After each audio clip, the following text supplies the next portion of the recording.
Salutations, respected viewers. I'm George from Ireland, and here I am in front of Kelmscott House in London, this area of Hammersmith just north of the River Thames.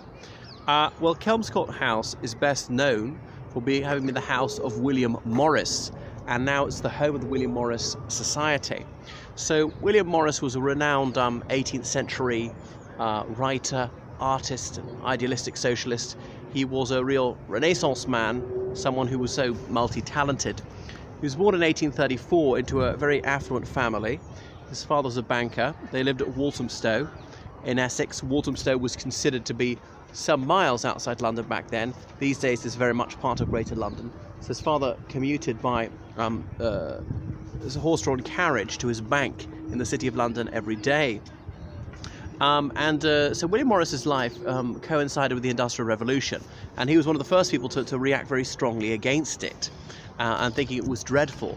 It was taking away people's individuality, it was making the world dirtier, noisier, more impersonal, and robbing people of their ability to make things by hand. So he fought this losing battle to preserve handicrafts. Remember that the United Kingdom had spearheaded the Industrial Revolution and was the most technologically and scientifically advanced country in the world in the early 19th century.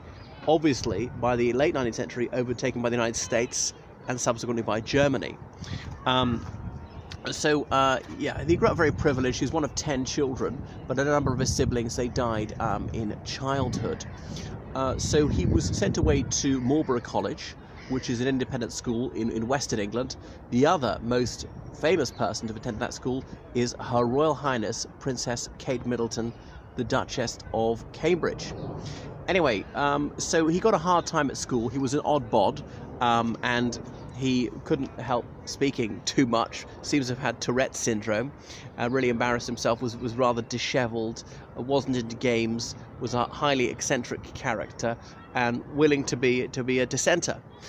He then went up to Exeter College, Oxford, but when he was due to go up, he had to stay as an external student because there weren't enough places at the time, and obviously we had to be residential. It was boys only then. He would have gone up to Oxford in 1852, and classics was the mainstay of the curriculum. That's to say Latin and ancient Greek, and he had a very solid grounding in that at school, but he found it deeply uninspiring.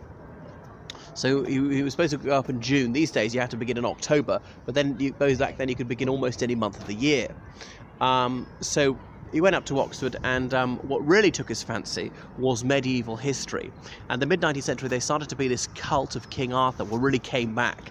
I know the King Arthur cult, I suppose, is invented in the early Middle Ages, fallen out of fashion by the early modern era, but coming back in the 19th century, again, partly as a reaction against the Industrial Revolution, modernization, the Transport Revolution, so harking back to what they felt was a golden age, probably largely mythical. Well, King Arthur may well not have existed.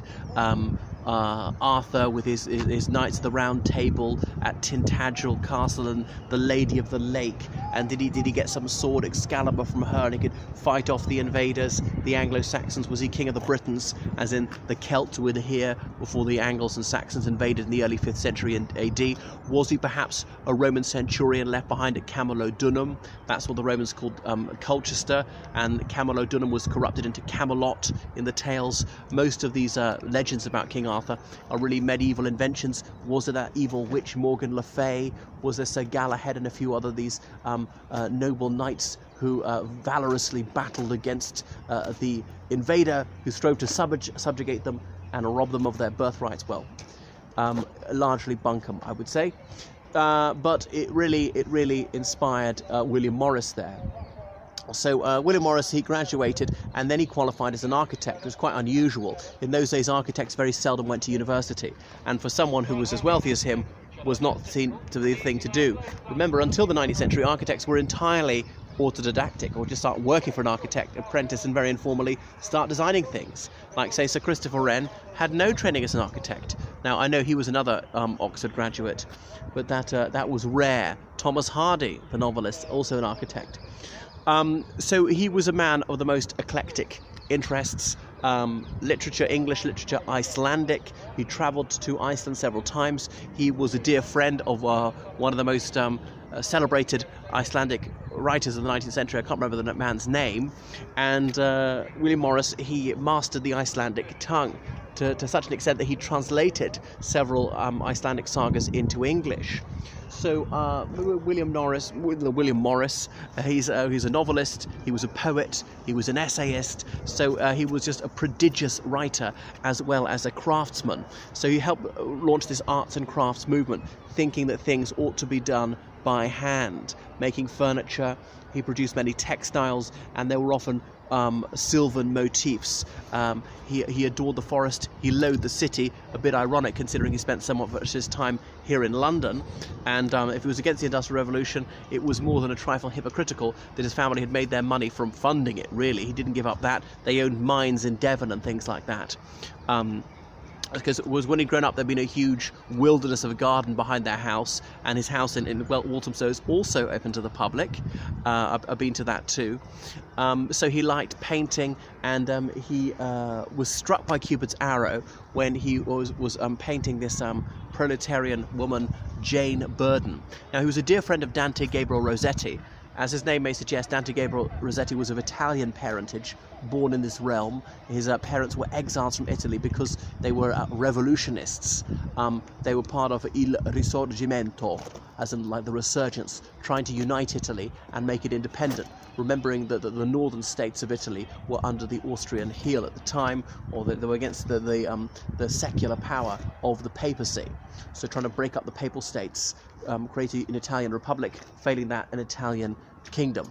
Anyhow, so Dante Gabriel Rossetti, Edward Burne-Jones, William Morris, and others were part of the pre-Raphaelite Brotherhood, PRB, and they'd often sign their paintings PRB. So looking back to art before Raphael, sort of neo-medieval painting.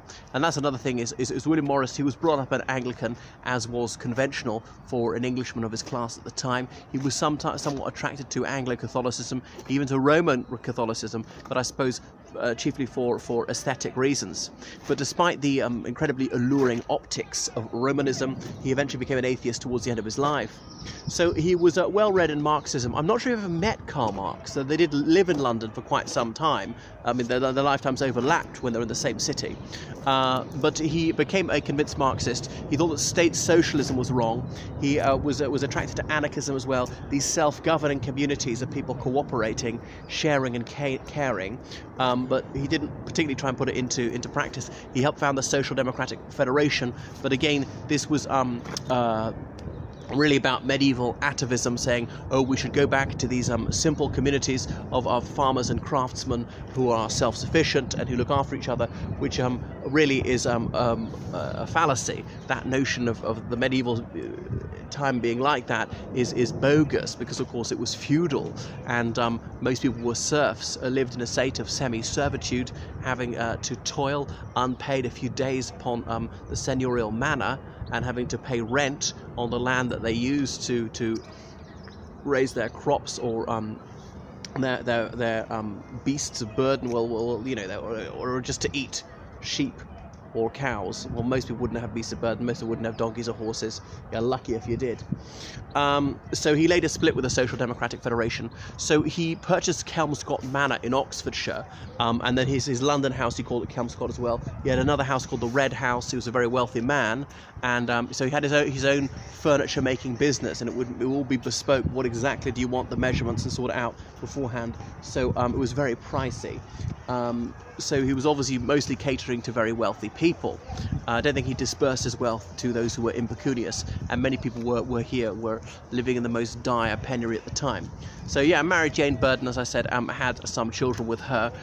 Didn't cause too much of a falling out with Dante Gabriel Rossetti, who adored her as well. One of his most famous works, and there are plenty of them survive, are in the Oxford Union Library, where I filmed before. The murals there is to illustrate Le Morte d'Arthur, by Alfred Lord Tennyson, that epic poem, because, as I say, people back then were often looking back to these Arthurian legends and writing up in the most sentimental and, what would the word be, cliched style. So to illustrate that, him being killed, him being ferried across the river and things like that. So that they helped paint those huge murals in the Oxford Union. Back then that was the debating chamber of the Oxford Union. Now it's the library of the Oxford Union. The Oxford Union is the debating society of Oxford University, but it also has a library. Anyway, so he did that after he graduated from Oxford some years later. So he's living here, also at the Red House in another location in London. Anyway, he died in 1896, a very wealthy man, as you can see, and it's now owned by the William Morris Society. It's open only 2 days a week, Thursday, and I think it's Sunday. 2 p.m. to 5 p.m. open to the public, free of charge. Occasionally there are meetings here. So that's William Morris, an absolutely fascinating character, a man who was just so gifted, who packed so much into his lifetime. He had a number of other famous writers come and stay with him here for a lengthy period, so he was known for his liberality to his friends. So he's buried in the grounds of Kelmscott Manor, his house in Oxfordshire, again, which I believe is open to the public as well. Well, that is enough about William Morris. Now, don't get him mixed up with Lord Nuffield. There's another William Morris, also associated with Oxford University, and their lifetimes overlapped. Lord Nuffield was born shortly before this William Morris died. So Lord Nuffield's name was also William Morris, but he helped found a car factory at Oxford, as in the Morris Minor car, and he donated a lot of money to Oxford University. But so they're two completely different William Morrises. So to avoid confusion, our chap here with this house, we'll call him William Morris. His namesake, we'll call him Lord Nuffield, because he was later raised to the peerage with that title. Well, that's enough here, and you can see that the splendid vista he had to look out upon over there to that southern bank of the Thames. I suppose Surrey they would have called it. He could have seen the university boat race coming around down here every Palm Sunday. That's St Paul's School across the river, and in his time that would have been more or less countryside. There's Hammersmith Bridge, which went up in 1887. The sort of thing of which he would have most heartily disapproved. That's enough about William Morris. So please follow me on Instagram, on Facebook, and on Twitter, and make sure you subscribe. I'm very appreciative of your fabulous donations on PayPal and on Patreon. PayPal, georgecallahan79@gmail.com. So book online lessons with me in English, literature, English as a foreign language, history, geography, religious studies, French, law, and choose me as your tour guide in London. Right, cheery bye-bye.